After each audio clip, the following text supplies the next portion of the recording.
يا ابو ناصر كذا والله ما يصير. اوكي انت الان عراب الملاكمه الحالي وان الكلام هذا ومن الى اخره حلوين، لكن تجلد الولد وتجيبه عندك. بعطيك كذا باختصار زبده الليله اللي صارت بين جيك بول وتركي آل الشيخ. طبعا ابو ناصر المعروف لا يعرف عراب الملاكمه الحالي، ما يحتاج نشرح عنه. جيك بول جلاد الشياب من الاخر يعني، وهو نجم يوتيوب وجلاد الشياب المشهورين، مو شياب عادي لا، يجيك شايب مشهور جيبوا عند جيك بول يضربوا والله لا يوفق. وبنى اسمه على حس مين؟ على حس الشياب. فجأة كذا يجيب لك مايك تايسون، شفتوا قتاله مع مايك تايسون لين مايك تايسون مسكين خرج خرج بدون سروال يحب يضرب عجائز غضيب الوالد. زبدة الموضوع جيك بول بعد ما دخل عالم الملاكمة ازداد شهرته مرة يعني، لدرجة انه كل ماله قاعد يرفع رتم المقاتلين اللي باين. بس المرة هذه رفع راسه فوق، رفع راسه اخر شيء، راح كذا المرحلة الأخيرة. تعرف لما تفك شريط ما تبدأ المرحلة الأولى، لا الأخيرة، هذا اللي سوى جيك. راح عن اقوى واحد موجود حاليا، كان اللي قتاله مع كروفورد يوم 13 سبتمبر حيكون برعاية موسم الرياض.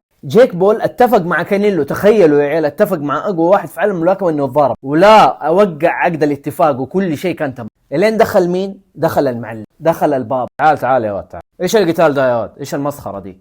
انا فايت كانيلو. روح يا حيوان، كانيلو ما يقاتل الا مقاتلين حقيقيين بس. نجم يوتيوب زيك المفروض ايش يسوي؟ المفروض ينزل مقاطع يوتيوب ولا كلمه خلاص.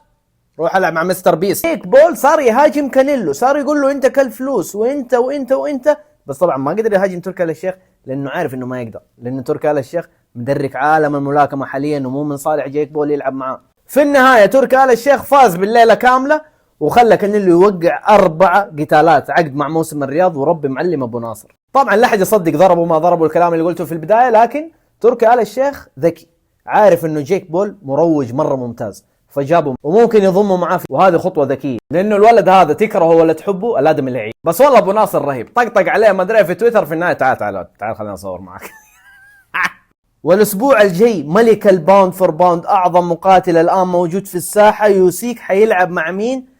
مع عدو اللي قال انه اوسيك غش ضده. هذا موضوع يباله مقطع لحاله يا اخوان، حيكون ان شاء الله في المقطع الجاي. القتال الاسبوع الجاي ان شاء الله حقول لكم احدث التفاصيل وكل شيء عن القتال. مره اخرى شكرا للرجل هذا اللي خلى القتال هذا يصير.